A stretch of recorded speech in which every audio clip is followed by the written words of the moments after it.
All right, guys, welcome back to H&W Racing Channel, sponsored by Extreme Hobbies. Jeff's NASCAR truck build is completed, at least my end of it. So here's where we are. So start with the body. So pins are there. Pins aren't showing there. So just gonna have to come in here and trim the body enough till it drops down onto the pins. So it's not a big deal, but we'll let Jeff do that. It's his nice NASCAR truck body, so we'll go from there. So I'll just go over what I did. Let me try to, there we go.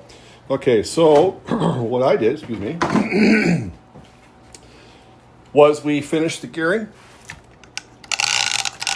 Smashed perfectly, put the bar back in place. We did an alignment, so we got our zero all the way around. And then for straightness with this car, because these stick out just barely past the wheels, what I do is I take two wheels like this, and I put the body on its side so that it's equally off the ground. And then I use my level across each tire to get it straight.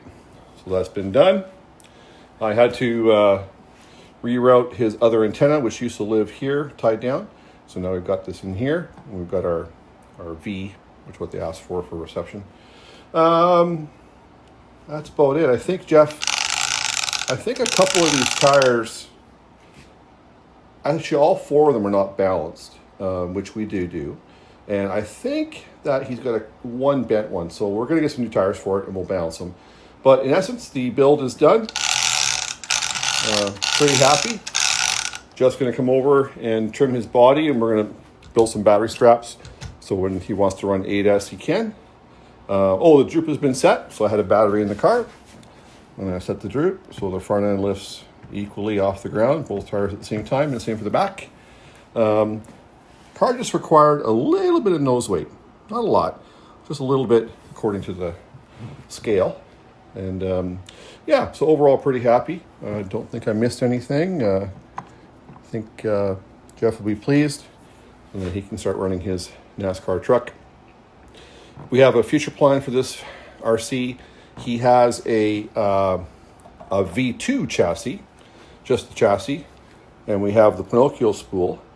So probably this may come all apart again and go on to a new chassis, but for now we'll leave it like this for now, because we find that if you don't have this shaft brace here, we go through these bearings quite a lot. They were okay, just a little over 100. But when you start getting to 134 and so forth, a lot of vibration. And yes, we should probably upgrade to scorched or perfect pass and all that kind of stuff. But I think for now it'll suffice for a 6S pass, and then we can go from there, see what Jeff wants to do.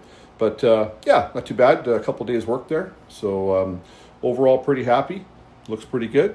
So just wanted to do an update. So now we can dive into our cars and rebuild our cars. So just want to give an update. Thanks for watching, guys. Appreciate it. I know it's not rocket science, but that's something cool to watch anyway, Don't feel intimidated with these cars. Just take your time. I used to put the bolts back in place, and then after 3 or 4 or 5, 6 times, you start to know where things go and how things fit. So just take your time, and you can do it. It's really not that bad of a deal. With bearing change and alignment, all that kind of stuff. But it's worth it. This car will hopefully be straight and no issues, and we can just focus on going faster. So, all right, guys, thanks for watching. Talk to you later.